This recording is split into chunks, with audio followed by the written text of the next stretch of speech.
Bonjour à tous et bienvenue dans la chaîne Architecte Bâtisseur, la chaîne des autoconstructeurs. Alors aujourd'hui, on va voir comment faire une BTC. Donc à partir d'un tas de terre, vous voyez, qui a été extrait d'excavation d'une cave, on va pouvoir produire notre propre matériau de construction, la BTC. Donc la BTC est faite à partir d'une presse. Pour faire des bonnes BTC, on doit tamiser la terre tout d'abord.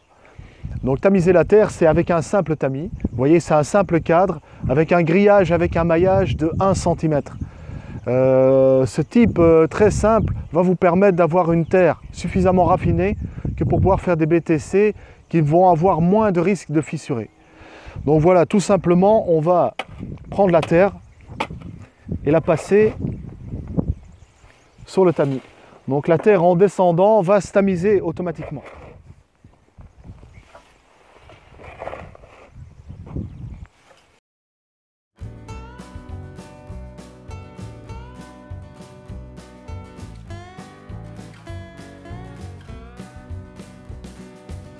Absolute beginners came to Georgetown.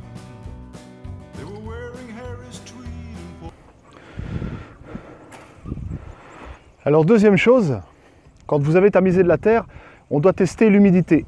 Ici on a la chance d'être en hiver. Bon, c'est un bel hiver, c'est la Tunisie. Vous voyez, il y a du soleil et tout, mais malgré tout la terre est humide.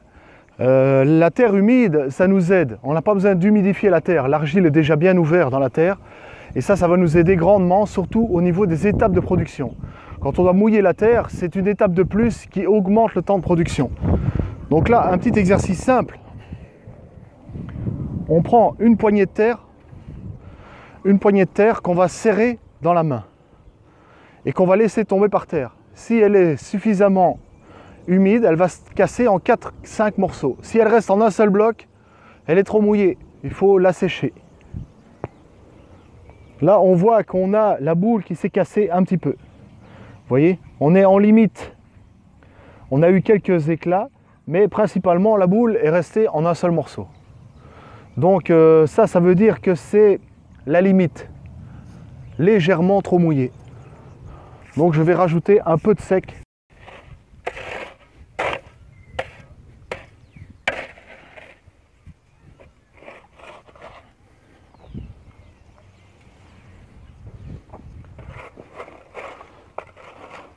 Pour cela, je vais prendre de la terre de surface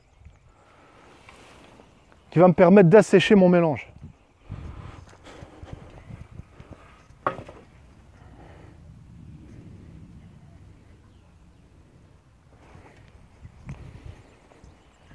Et quand je refais le test,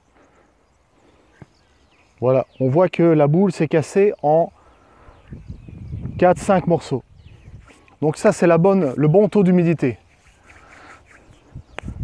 Maintenant, on va passer à l'étape de remplissage et de compression.